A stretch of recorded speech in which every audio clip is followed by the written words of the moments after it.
It was a big victory against casino lobbyists. It's May 6, 2025, and these are your headlines. Well, over the weekend, Irving voters elected 2 anti-casino city council candidates during the local elections on Saturday and sent a third casino gambling opponent to a June runoff. The May 3rd election results reinforce citizens' recent defeat of a Las Vegas Sands proposed gambling complex in Irving. Gambling was a hot topic during the election. City council members first proposed rezoning Sands-owned property to allow casino gambling during a February 27th meeting. And then at multiple meetings in March, residents showed up in force to reject casino gambling in their city. Meanwhile, as the election took place, a shadowy political nonprofit called Lone Star Conservative Action Fund, which appeared to have ties to Las Vegas Sands, spent nearly $100,000 in direct campaign expenditures on behalf of their pro-casino candidates. As of April 25th, the Austin-based group reportedly spent nearly $100,000 for campaign signs, mailers, pushcards, and digital messaging. While legalization of gambling, which requires approval from the legislature and Texas voters, is unlikely to occur anytime soon, at least this session, Sands Corporation has spent millions of dollars lobbying to legalize casinos in Texas. A big shakeup in the Speaker's office this week. The General Counsel and Policy Director for Dustin Burrows was fired and was reportedly escorted from the Texas Capitol by law enforcement officials. The Speaker's office confirmed a Texas scorecard this morning that Jimmy Skipton, the General Counsel and Policy Director, had been dismissed.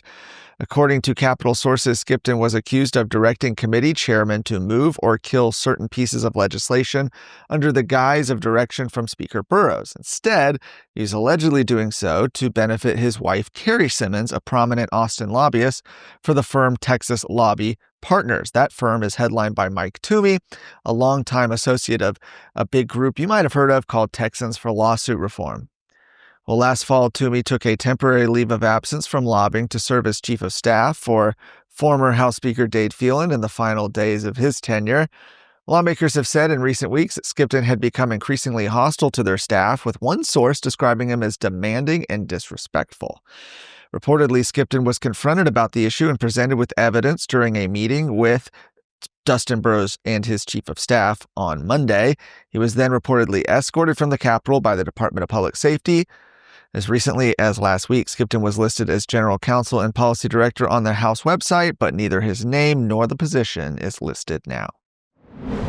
What are the important things out there in Texas politics and Texas news that matter to you, and what can you do about it? That's what we want to bring you with the Luke Macias Show on a weekly basis for 20 to 30 minutes. That way you can get the information and go do something for the rest of your week. I look forward to coming to you every Wednesday.